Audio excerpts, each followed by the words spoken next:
I'm just going to get straight to it. I'm just too excited. Are you ready, Chris? Yeah? All right, here we go. Hello, hello. How are you? Hey, what's happening? I am just so excited that you're here. We had to reschedule it, but this is fantastic. Yeah, thanks for having me on. I'm excited to be here. Not a problem. Oh, DJ likes the song. Was he singing along? Is that what he was saying? And yeah, I like the intro, by the way. That was classy. Yeah, it was. I was thank enthralled. you. That was awesome. Hi, Jason. How are you? Good to see you here. So, Chris, you and I have been Facebook friends for a really long time, and it's so funny. I am friends with so many Facebook people that, to me, are famous, like you. Oh God, I'm not famous. I hope I'm not. I'm famous, maybe. Yeah, not famous. Yeah, far from it. In my world, come on. I would say the same thing about you. Yeah, you're just as famous, probably, in this whole game. Yeah, I love following wouldn't that you. be nice in a year or two if we were chatting and all of a sudden we're like, oh, do you remember when? Oh God, yeah. I don't know if fame is something that's good for me, but I love what I do, and I love what you do, and I love the whole scene of kind of the nomadic and tiny house people. They're definitely my people. Yeah. So how did you start with becoming the Capable Carpenter? How did that even happen? A friend named me that, I guess, is how it happened. Kind of looking as my business grew, and I was really, about 4 years ago, I was really wanting to get into the niche of off-grid and minimal and tiny house and really the creative side of carpentry. I mean, all those were my passions. But as far as making a living, being creative and being a carpenter sometimes don't go hand in hand. You know, it's kind of like the commercial, same old house builds, kind of the same old development stuff. So I kind of wanted to set myself apart, and that's kind of when the handlebar mustache and the beard and the logo and the branding started. You know, I built a tiny house and kind of used it as a spec, and kind of created, I guess, the character of the Capable Carpenter, just kind of as a marketing, trying to set myself apart. So you didn't have facial hair when you started? No, about 3 years ago. No, it's baby face. So I've always had facial hair, but I just didn't let it go like this. Yeah. Yeah, because you and the beard. Yeah, no, that's like my coming out party. That was my letting people know the real me. Just kind of creative and fun, and I take myself serious, but I don't take myself too serious. I think that's what the handlebar mustache is about. So, well, it definitely sticks in a person's head. Right? Yeah, I hope so. And I always remember when I see you with a post on Facebook or I watch one of your videos, it stands out and it separates you. Right? Yeah. It's a good thing. Good, yeah. That's what I was going for. I'm not gonna grow one though. What's that? I'm not gonna grow one though. No. I don't know that it would. Yeah, might not suit you. Definitely be memorable. Yeah, the bearded lady thing. It's kind of it's worked for a few of them. So you started with the tiny house. What was your next thing after that? So kind of the tiny house kind of brought me into the whole scene, and I started doing a lot of tiny homework for people that would buy tiny houses that really just weren't meant for them. You know, as you know, if you set your whole life in like 100 or 150 square feet, it really has to be designed for you. Or it works best if it's designed for you. And not everybody can do that. I mean, custom builds are expensive, and you can really get in entry level with a ProMaster van that was built for somebody else, or a tiny home that is a shell that you buy and then make it your own.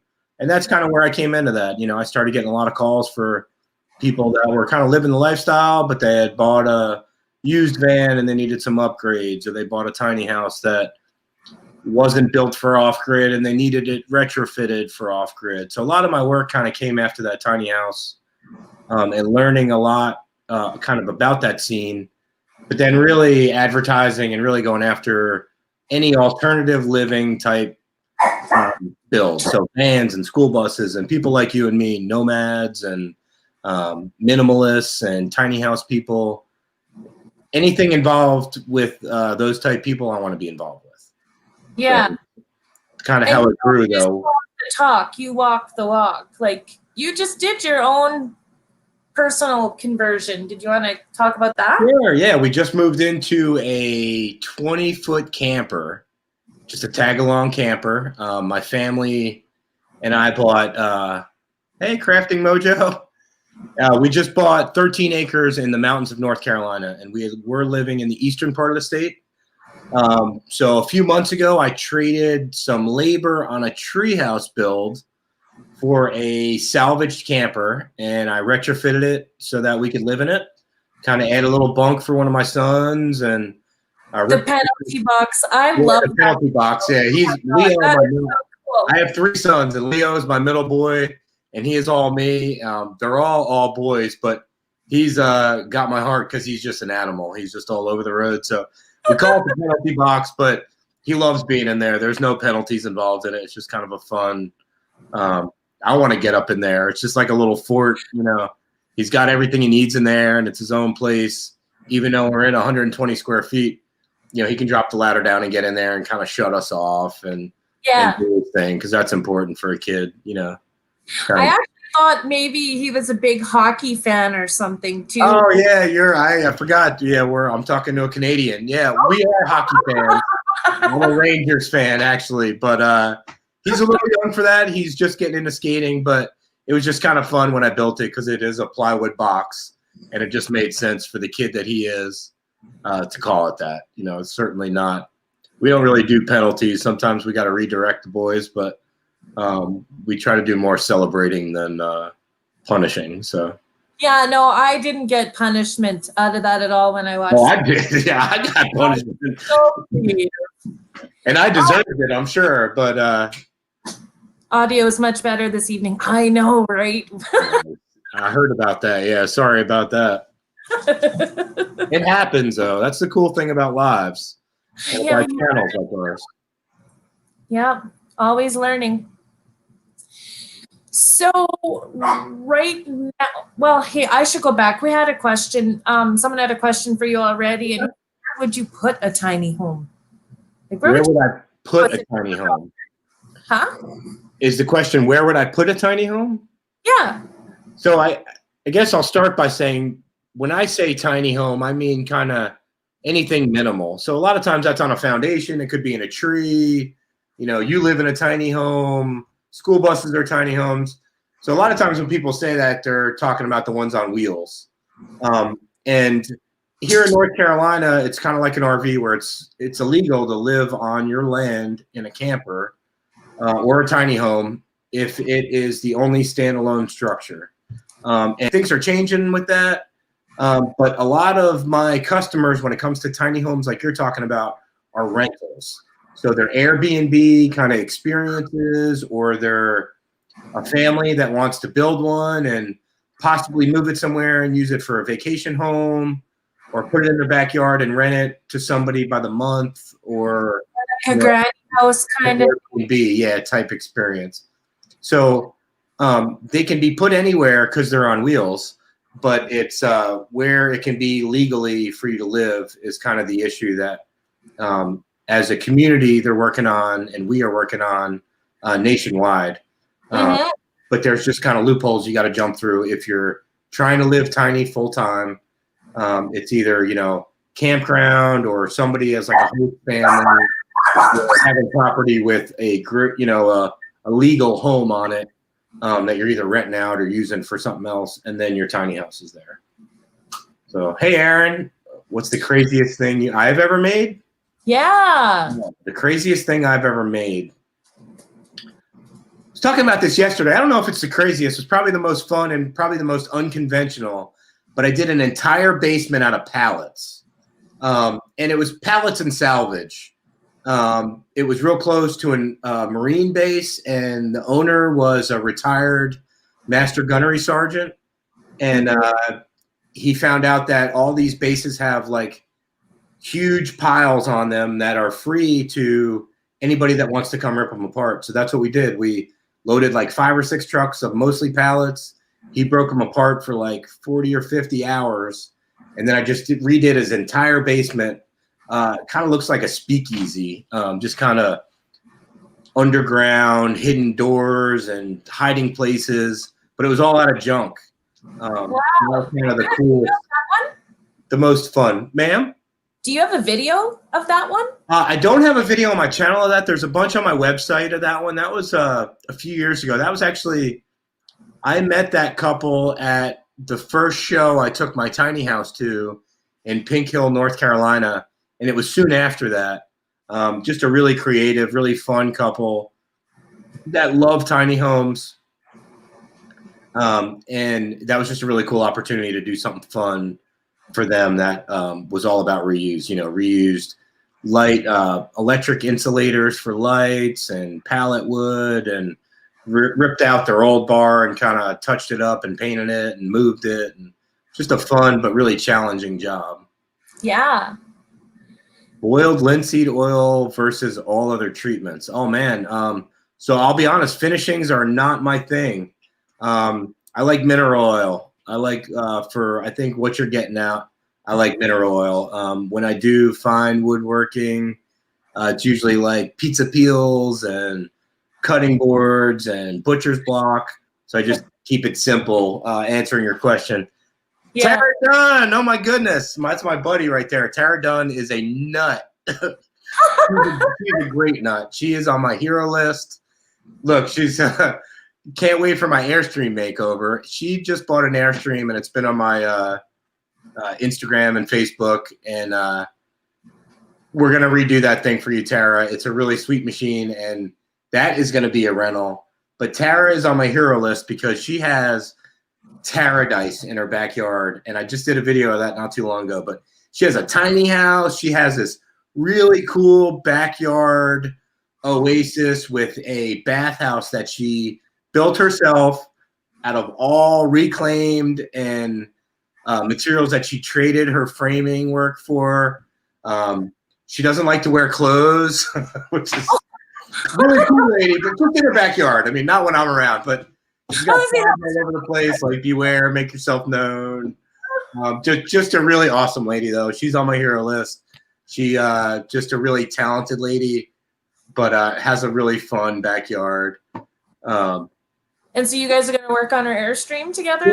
Yeah, she has to decide what we want to work on. We went over, she has a barn conversion. She has an Airstream that would be great to cut apart and maybe set a tree or build a structure on because the frame shot. But she just bought another triple axle Excello Airstream, an 80s model, which is a beautiful shell. She's really capable of fixing it up. I'm going to help her do some structural repair. There's some like floor rot and a couple other things, but then she's going to make it a really cool tiny house vacation home for herself. But Tara Dunn is a really cool lady. I'm glad she said hello. Well, I hope she emails me. Maybe I can go out and visit. Yeah, she's great. She don't joke, because she'll have you over. Yeah, she has fattened me up. She always makes cookies, and I can't say no to cookies. And then I just eat like all the dozen or 2 dozen. And but I think since I've been hanging out with Tara, I think I gained 20 pounds. So oh my gosh, she's just a great lady. We have a couple more people. Artsy Dude popped in. Willie Grow, Nomadic Rat Pack. Michael McReynolds is back. So great to see all you guys. Awesome. So DJ Morris says, I wouldn't mind buying a little house or a little RV. What would be my best bet to reno? In your experience, what would you say? Sure. So I guess that depends on your experience, but campers are a box of worms that are sometimes best left unopened. So I think campers are a great way to enter the tiny home scene. They're a great way to be nomadic. Campers have been built for, 60, 70 years, and they're great for so many things. However, when one starts to fail, it can be real dangerous. Just older, floor rot. It just can roof rot, mold. They're not the best build for longevity, and it's not the best build for full-time living. Just insulation. I was just thinking that, yeah. But they're equipped. I'm living in a camper right now that I traded for some labor. So I essentially got it for free, or no money out of the pocket. Everything worked. And it's great. It doesn't have a solar system, but it has a 12-volt system. I could easily add a solar system to it. It has a conventional toilet in it, like most campers. You don't have to be parked somewhere where I have a septic tie-in. But I'm a dealer for Nature's Head composting toilets, so I can easily put one of those in there. And then as long as I have power and water, I'm good. So easily retrofitted, not so easily renovated if there's issues involved with it already, if that answers your question. I always worry about mold and stuff like that. I think that's an issue that anybody should worry about living tiny. And not so much worry, but prepare for air exchange units. But when you're living your life in 150 square feet, 100 square feet, you know, my family got 4 full-time people living in 120 square feet. You know, that's just a lot of breath. It's just a lot of humidity. It's just a lot of life. So that's just definitely one of the biggest issues I run into, or concerns I hear from people, is, you know, just mold and moisture issues when you're living in a small situation like that. So you guys are using propane heat though, right? So right now, yeah, we're utilizing the camper as it is from factory. I mean, I added some things, a bunk, but right now we are, you know, plugged in and using a septic, you know, a conventional septic system, and, you know, just regular water. So the furnace that came in it is propane. So we have a propane furnace. It has a rooftop AC.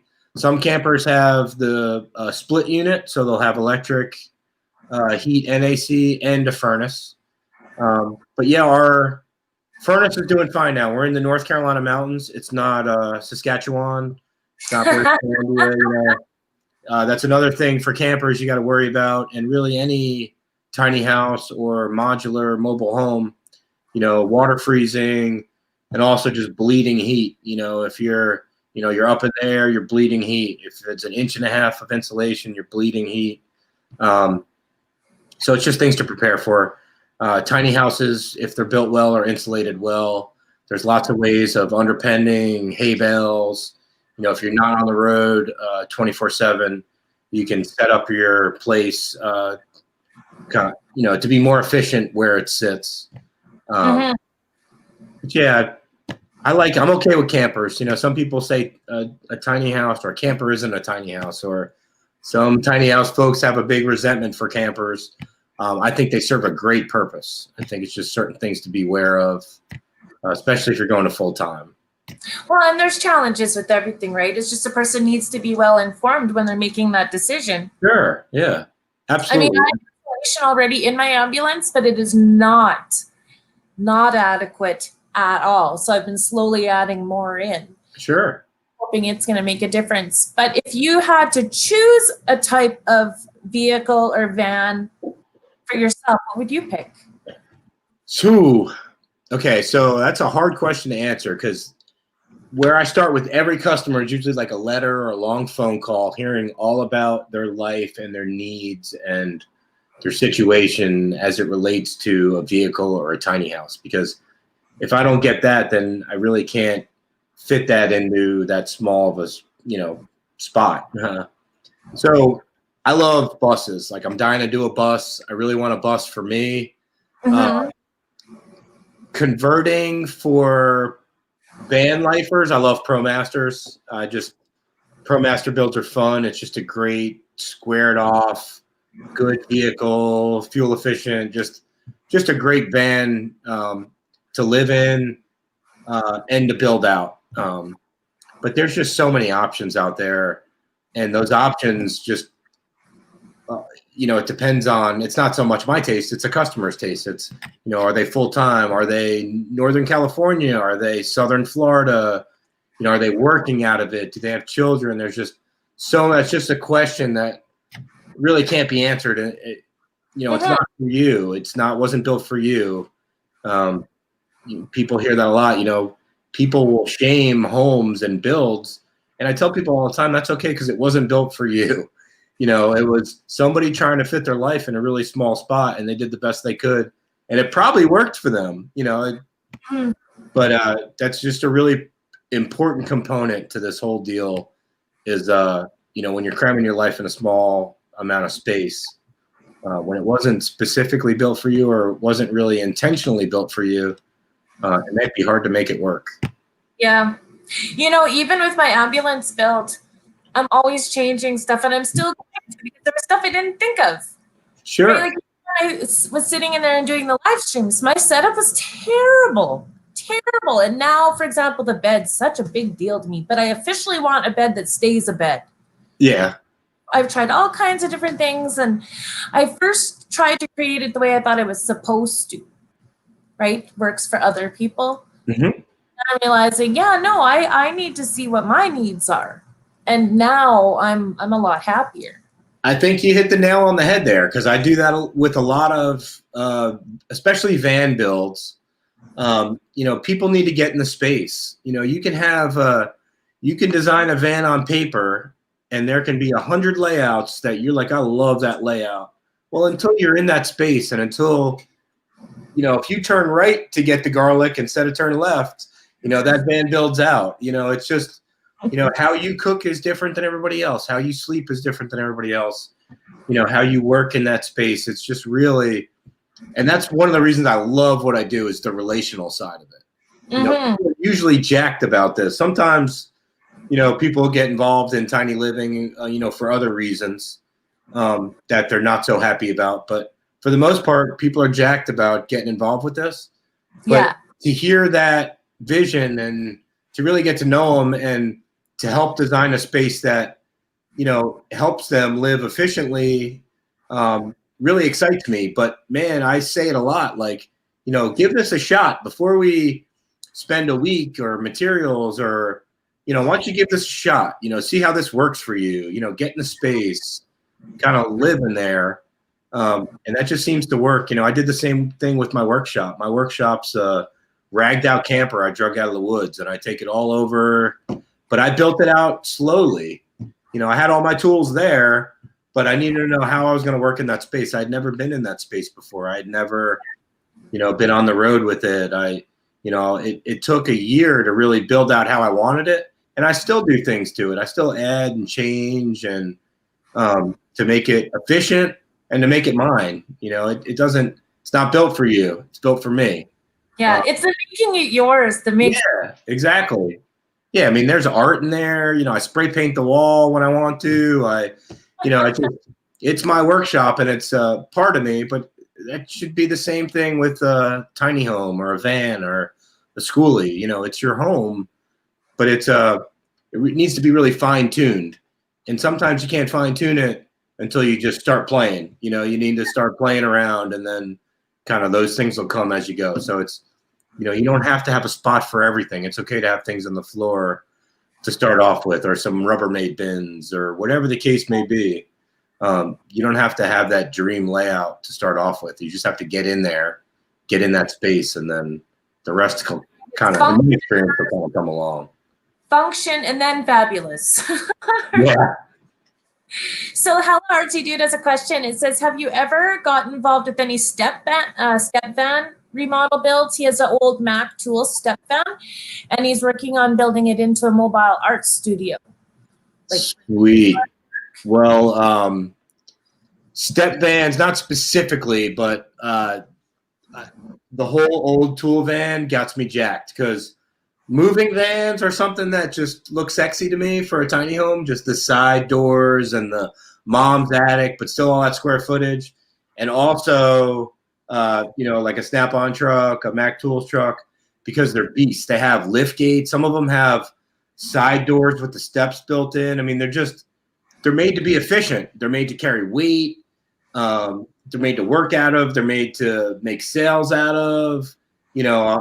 They have, a lot of them have air rides. So, I mean, that's just a really sweet platform. So I'm excited for you. As far as like advice on that specific build, I haven't been in the space. I don't know exactly the layout, and even a Mac tool truck, everyone's going to be different, but that's a really great platform, in my opinion, to start from, with just the suspension, the beast of a vehicle it is. And it probably has a good side door, a good rear door, maybe a ramp, maybe a lift gate, and all those things are really cool things to have on a home. So I really love how interactive everybody is with you. This is awesome. Awesome, great. I'm excited. DJ says, sorry, I haven't seen your channel. I will definitely check it out. But so do you build an entire unit for people to their needs and renovate or build as needed for someone? Like he's I guess he's not really sure. Sure.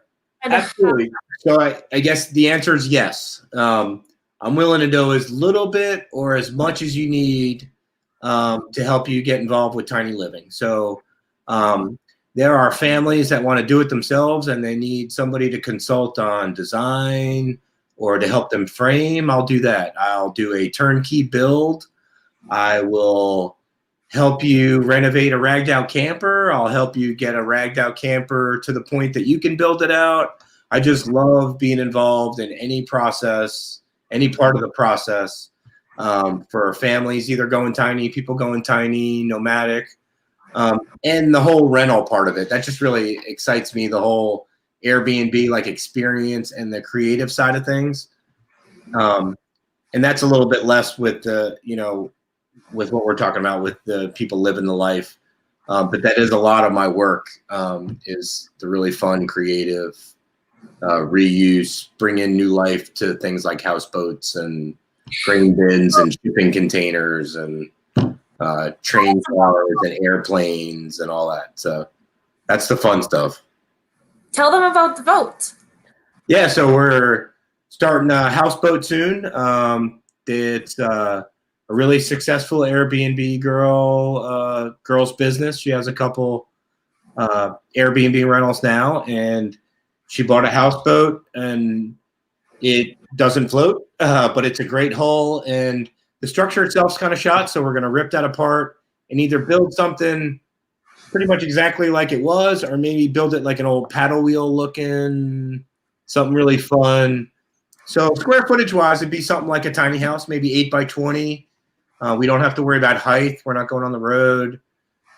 So it'll be fun. It might be a master bedroom upstairs, maybe like an old pirate ship, leaning towards the whole riverboat kind of bayou.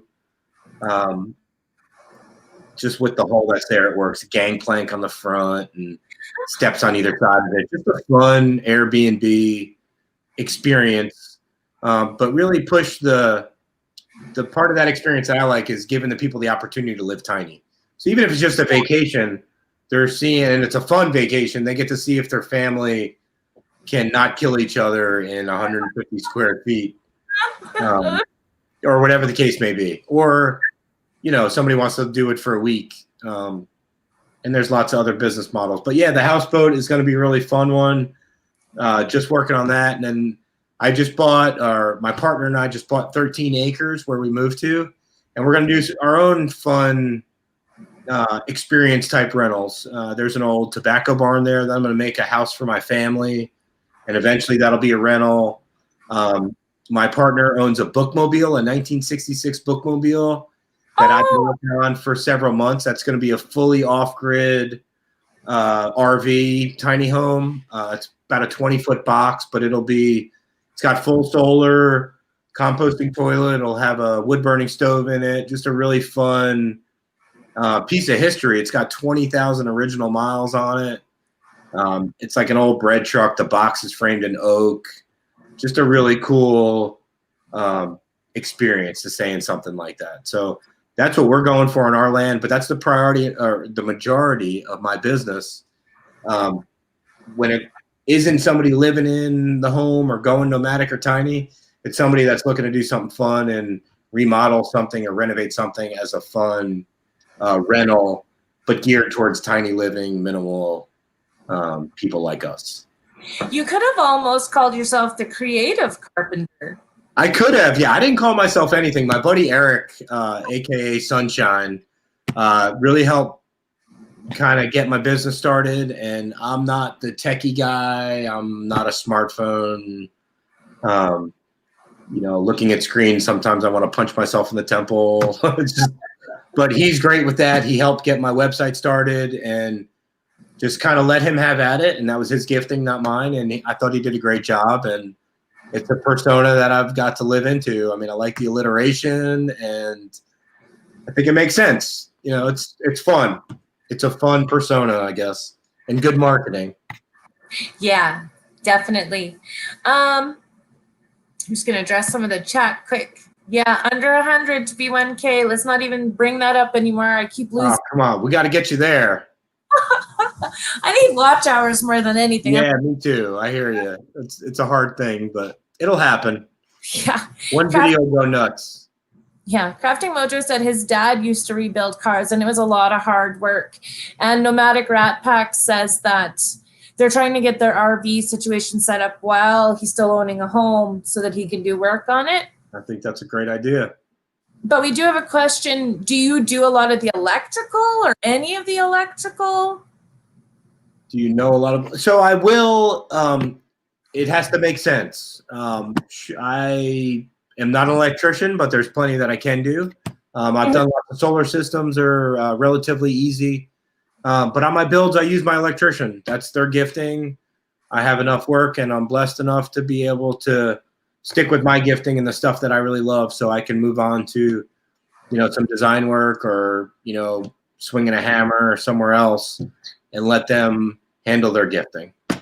Yeah, I like this. Anything nostalgic is good marketing. Yeah. You asked me this the second time now already. How did I get the name Vida? Vida means life or to live in Spanish, in Portuguese, in French. And the ambulance is a life-saving vehicle. And when I bought Vida, she, refer to her as she, I feel like she was a gift to my life so that I'm going to live and actually do more things. And I bought her as my empty nesting project. So she brought a lot of life to me, including this channel and getting to meet people like you. Fun. Yeah. It's a great build, by the way, too. I didn't bring it up, but you did a good job. I still have to get the tour of it done. I have so far, but I still have some more stuff I want to pull apart. I haven't put my roof vent in, and I think I'm gonna set up a little, not a full seating area, but kind of half, just so I can even be on the computer and leave the computer set up in one. Right. Yeah. Changing it as I go, right? Well, yeah, like I said, it's you hit the nail on the head. It's you need to live in it. Yeah, you should let you living in it design the space, not you design the space and then you have to live in that. Mm-hmm. I think you're doing the right thing. I thought I was going to buy a van, honestly. My only thing was I wanted to stand. That was my only thing. I wanted to be able to stand in it because I'm like, okay, I'm from Canada. And we can get all sorts of weather, so I might end up spending a little more time in it than anticipated, right? Sure. I saw the ambulance and I don't know. I loved how much was already structurally built in there. It just seemed like it worked for me, and I'm the perfect height for it. So. Well, good. Yeah, I've seen some great ambulances, and yours is one of them. And I've seen some horrible ambulances. Really? Well, I don't know that it's horrible. It's some ambulances are really hard, are a hard platform to make a good use of space. They were made to be an ambulance. They weren't made to be a home. And I said some of them, some of them have like a stretcher slide and a big old, inverter here. And it's just not make a great mobile office, just hard to make a home. But no, you did a great job. I love it. Well, one of the things that I did consider when I was buying was the potential of using it as a mobile office that didn't look creepy. A van or a motorhome would just not seem the same as that square box of an ambulance, right? But that's for potential down the road. No, I like it. I think you did a good job. Thanks. Crafting Mojo says, neatest camper I've ever seen was the 1946 teardrop trailer made from aircraft aluminum. Nice. I'm Wow. not sure if I've seen a few made from aluminum. I'm not sure if I know exactly which one you're talking about. But my favorite is a canned ham. That's my favorite little, like the 50s, 60s, looks like a Spam can. That's my favorite little RV. I think it's just awesome. Looks like a Spam can? Yeah, it's called a canned ham. I can't think of who makes it, but that was actually the name of it. But it looks like the old, you pull the little metal thing out and the canned ham. That's what it looks like. I don't know that you call it a teardrop. It's a little single axle, but yeah, those have my heart. I'd love to get those. So you had mentioned tree houses before. Yes, ma'am. Now, have you built one? I built a couple. Nothing like extravagant. Almost like sheds and trees. But they're a lot of fun. Trees can be a great foundation. It can actually be a money saver in certain cases. And also just a great foundation if done right. If you buy really well engineered tabs and know what you're looking at, trees can make an awesome foundation. I love being in the trees. Neat stuff when I look at like kind of resort-ish kind of places in Costa Rica and stuff, and they have these tree houses with these platforms to walk on, and I'm like, Sure. oh, that would be so cool. Yeah, we definitely have plans to do one or two on our property. We have nice rolling hills, and it just makes sense with the trees we have and the views we have to do a couple. Maybe one real luxury one, maybe 600-700 square feet, but just full amenities. But the other two tree houses will probably be, sheds and trees, just a real simple 3-season fun structure that somebody can glamp in, have a fire and kind of a couple cots and just enjoy being in the trees. So fun. So are you setting up your location kind of like a resort Airbnb place? Or? Sure. Yeah. So my partner Lynn and I in this venture started something called Blue Phoenix Properties, and our plan is to do luxury and experience Airbnbs throughout Western North Carolina. So this hopefully will be our first project, and we hope to have 6 to a dozen rentals, but we want them spread out enough where everybody gets their own space. We're not trying to start a campground. We want everybody to have it's a beautiful piece of property, and we're going to do some, meditation spots and just kind of little getaways and paths and bike paths. But our goal is to do an intentional community, a tiny home community that really caters to nomads and nomadic parking, but, a lot different than a campground. Legally, that's pretty much what we're looking at. But we really want a place where people can invest in a spot long term and have their own spot, not see neighbors. The neighbors are there when you need to be a neighbor or you need a neighbor, but at the same time, just kind of enjoy, tiny house people, I believe, are for the most part really just kind of enjoy nature and the minimalistic side of things. Yeah. And, kind of that's where it's at for me, is knowing my neighbors are there and they know that I'm there, but they don't know I'm there until they need me, kind of thing. And that's really what we want to do, is create a spot that people can park and kind of avoid all the legalities or the problems that come with, nomad or tiny house living. Yeah, so that's our goal. But for now, we're going to do some really fun, there will be a couple, probably 1 or 2 nomad spots, just because it makes sense on this property. But it's not big enough, we don't think, to do a bunch of that. So it's really going to be just some really cool experience rentals. My family's going to start a little homestead there. My wife is an artist, an art teacher. So we really want to do, just make it fun, a creator space, just a place where like-minded people can vacation, enjoy their tiny home, get used to or try a tiny home, but also just kind of hang out with people like us. We're all right? We're okay people. When you get that set up, you for sure message me. I will. Yeah, you'll always have a spot to park. I hope you come visit. Oh, I would love to see it. Winters are a little mild down here compared to what you're used to. Tara was asking, where are you filming from? Tara, it's none of your business. It's none of your business. No, send cookies, Tara. I'm out of cookies. So no. I am at my home. I said earlier, I'm at the home that we are getting ready to sell. We were living in this home full time.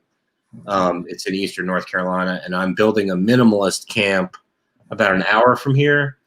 So I have been staying in my workshop some nights, and but it's in the middle of nowhere, and we had this interview, so I came home to our old house tonight because we still have Wi-Fi, so I could do this with you. Thank you. That's where I'm at, Tara. Like, she'll come knocking on my door. You listen. Tara's at my front door right now. No, So are you a carpenter by trade? Like, is this something that you've always done? I've always been a carpenter. Yeah, I went to a semester of college, and my intention, because I was told I had to, I guess. Not had to, but I thought that's what I was supposed to do when I was a kid. And my intention when I went to college was to do construction management. I had started being a carpenter before college, and my grandfather is kind of my hero, was a tradesman, and one of those guys that could do anything. He was kind of a machinist by trade, but he was definitely a carpenter, and kind of taught me to swing a hammer. And after that semester of college, I went and moved to the mountains of Virginia and started building boat docks, and I really loved doing that. But over time, I got lots of experiences in lots of areas. I loved being a carpenter, but I really started to resent kind of the commercial side of carpentry, just the same old construction, kind of the development type building. I still kind of don't really agree with or get along with that side of the trade business.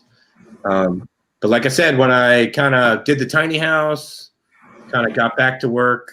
A little side note, I was real sick for a while. So kind of when all this happened, I got back to work and got back to being a carpenter full time, but really made it a point to do it the way that I wanted to do it, to do the jobs that I wanted to do. I had to do whatever it took to get to that point. You know, I'll still clean a gutter if somebody asks, if I need to feed my kids or if somebody's really in a need.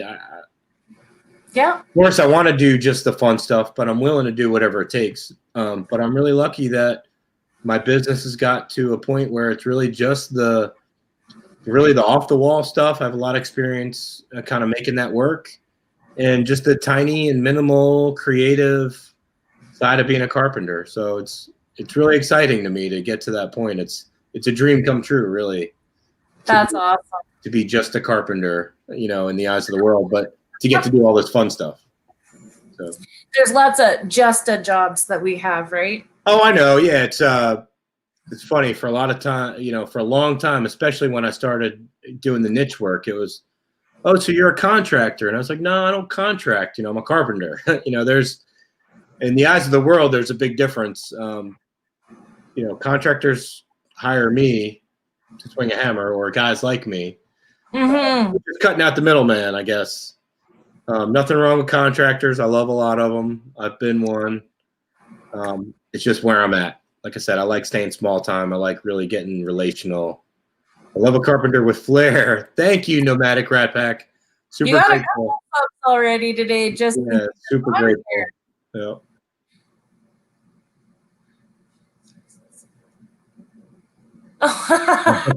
Yeah, I have a broken hot wife. Very lucky to have her. Don't deserve her most days, but she's awesome. So yes, happily married. But thank you. I'm blushing now. See. Aww. Like Joey says, never say I can't. Try and you'll see. You've been doing that all over. Yeah. I like your zealous. I like it. Yeah. Keep up the good work. Go to work. Right. Yeah. Well, I'm all about playing hard first. To me, there's no point in working hard if I don't have something to play. So I like your comment there. I'm lucky enough to be able to play at work. Most jobs are for people that find a lot of value in having fun. So we do a lot of yelling and screaming and having fun and playing loud music and laughing. So that's so wonderful. Yeah. Wonderful. But yeah, you know, to do it the way you want to do it and enjoy it, you know, there's a lot of working out the balance in life, because you got to really give up a lot of stuff to build your business and build your reputation to where you get more of what you want to do, right? Yeah, I think I did it wrong for like 20 years. I still do business wrong because I'm not the best businessman, but I've done the work wrong. And that got me to here. I didn't go to trade school. I had some great mentors, but even some of those mentors kind of they saw potential in me, but they just threw me in situations where I got to screw up a lot and screw up well. But that's what got me to where I'm at. So, kind of a twofold side to the whole messing up thing. I wasn't always good. Certainly still screw up, but I learned lessons a lot easier now. But yeah, it took lots of years of messing up to get good at what I do. And that's kind of the same way with any business. I'm not trying to grow a big business. I'm just trying to have a good record. I like sleeping at night. I like not doing things wrong for once. So yeah, it's nicer to show your creative side at work instead of a set thing, right? Just the absolutely. Same. Yeah. It's, I don't know that I call myself an artist. I've been called that. It's a humbling thing though. I know from being a carpenter and a contractor, even always having that kind of in my heart to be creative and, reusing and kind of going against the status quo. It's hard when you're feeding your family with what you do. It's a big risk. It's, especially it's very geographical too. There's spots where people look at me like, I just don't get you. I don't get what you do. I don't get how you have customers. I don't get your customers. And then there's other places that, you're right at home, whether it's the city, the state, just the people you're surrounding yourself with. A lot of people don't get how we live and what we do and why we do it. There's a whole community of people that get it just fine. And those are my people. Yeah. I see you as just a fantastic role model, right? I hope not. You know what your passion is, and your passion's what gives you energy, right? If you know what that is, can you really go wrong pursuing it? No, I don't think you can. To being certain things and live certain ways, and how many of us are just not happy with that? Yeah, and I think it just takes what it takes. I'm really blessed, I guess is the word, but I had to go through a lot of pain to get here. I had to make a lot of mistakes. Like I said, I still make mistakes. So it's, of course, I want that for everybody. Some people will never get there. Some people do the job that makes them unhappy for the rest of their life because they think that's the only way. But yeah, I love, I'd encourage anybody to go for it. As long as you're not risking your family or, hurting anybody, when you get to a point where you're able to be minimal or start being minimal, you realize that, the risks are really just kind of like fear and pride and things like that. So. Hello, RT Dude says, I'm not a trained carpenter by any sorts, but I can have a great time carpenting all day. I love working with woodworking tools more these days. My grandparents were house builders and artists. Awesome. Heck yeah. Well, I love your word, the use of the word carpentering, because I use that also. I've been carpentering since 1996. I tell people that. So, and yeah, absolutely. Yeah. It's the finer woodworking part of things to me is a lot of therapy. Like, I'm a framing carpenter by trade. I've always done, decks and framing homes and outdoor living and docks. I love doing trim and fine woodworking, but that's just not my muscle memory. It's a lot of work for me, but it's a lot of therapy, in there and doing the fine stuff and the small stuff. There's just something special about that. So. Gee, Dirk, how the hell do you have only 905 subs? You know everyone on YouTube. Nice. A week and a half ago, I was at 969. Now I'm like, oh, am I 905? I was 902 when I started this live. Yeah. Well, don't. Half of those are robots. Don't watch too much. Just have fun with it. Yeah. Don't watch the numbers. Yeah. So true, Aloha Conk. It's do something you love doing and you'll never work another day. That's right. I bust ass every day. I don't know that I still work every day, but I love working. Like it used to be work's almost not the right word anymore. So it's still work. We bust butt, we, pound stuff out, but it's a whole different type of work. I get what you're getting at. Let's put it there. Yeah. We are almost at our hour, so I'm going to quickly ask everyone, anyone that's a moderator, can you drop your own links? And I want to remind you guys, I know some of you have already gone and subscribed to his channel, but the link is in the video description below, so I would highly recommend you take a look at that. Thank you, by the way. Oh, thank you for being here. Oh my gosh, I'm just this small channel, someone trying to learn how to do live streams. Well, you taught me something. Yeah. Thanks for teaching me. Yeah. Hey, you know what? When I first really amped up my work on my channel, people interviewed me and had to teach me how to use the system too. And that learning that they gave me, now I'm sharing it with quite a few people that I'm interviewing. That's awesome. Yeah. It's, you talk about the community that you want to build. It's very much like I'm learning through the internet and all the van life stuff and the nomadic movement. Everybody seems very supportive of one another. Like I just put out a video on, draining my battery, and I got a lot of really good information and comments from people to help me be more effective should that situation arise again. Let's hope awesome. Not. But let's hope not. Yeah. It's just awesome. Like there's so many really, really good people out there. And I think in times like this, we forget, but it's nice to find it again. And it's nice to find dreamers. It is. Yeah. Yeah. I feel like, when we're children, and you'll see that with your boys, they're young, they dream and they haven't had the world drag them down yet, saying you can't this and you should that. They dream and they dream big. And then the older we get, we lose that. But like for me, I'm getting that back. And it's just the best feeling ever. That's awesome. Yeah. Enough about me. Oh, come on. It's all about you. It's your channel. It's amazing how carpentry has evolved when you look at the older homes to the newer ones, and the newer ones don't have no character.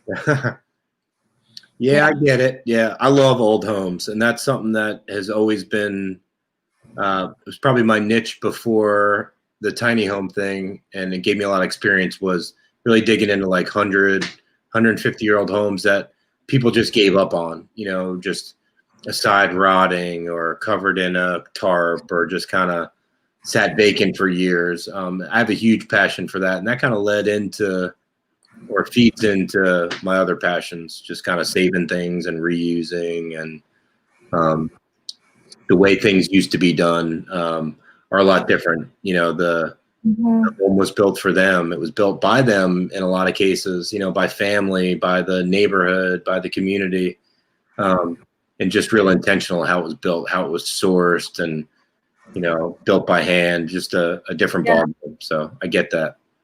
Yeah. Sorry, there was a comment. Check me out at spin.com. Okay. I'm joking. Don't do it. I don't even know what spin.com is. Silly. You getting online dating?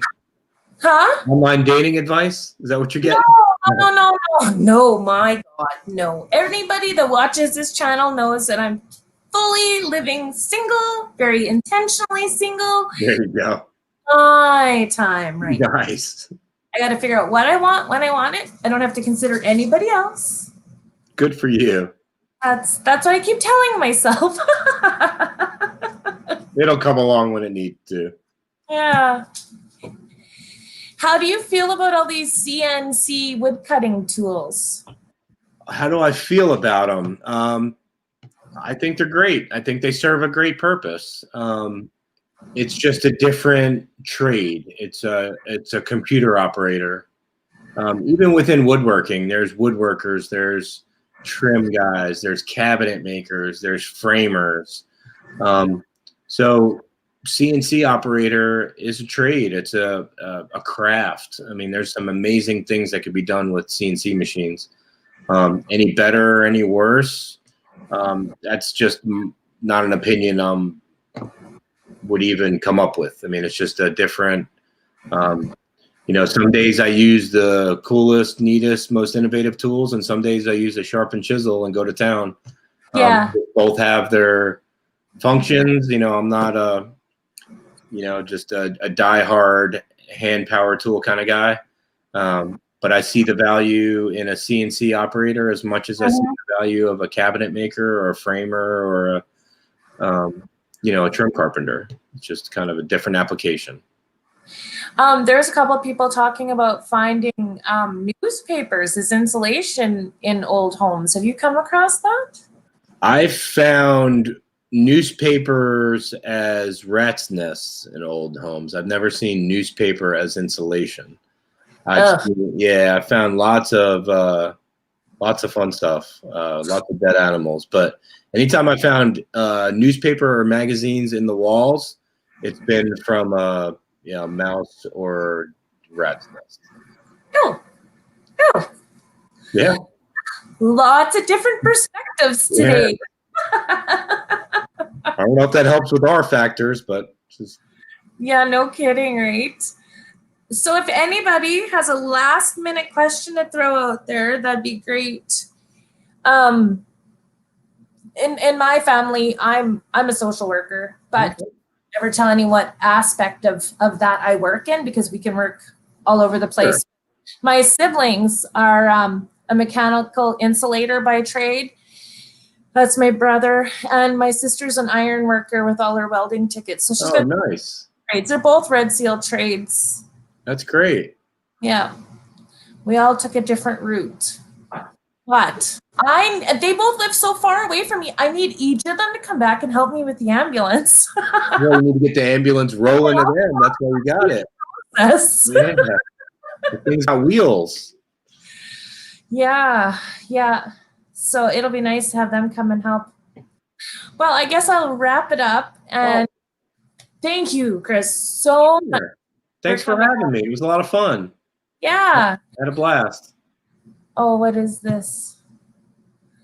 Every time Troy says something nice, another great interview as usual. I don't think you could do a bad one. No. Oh, that's because you guys participate and ask questions and get involved. And then Cheeky here is like, Cheerios or Fruit Loops? Well, Fruit Loops, no doubt. Yeah. You get a Cheerio. Yeah.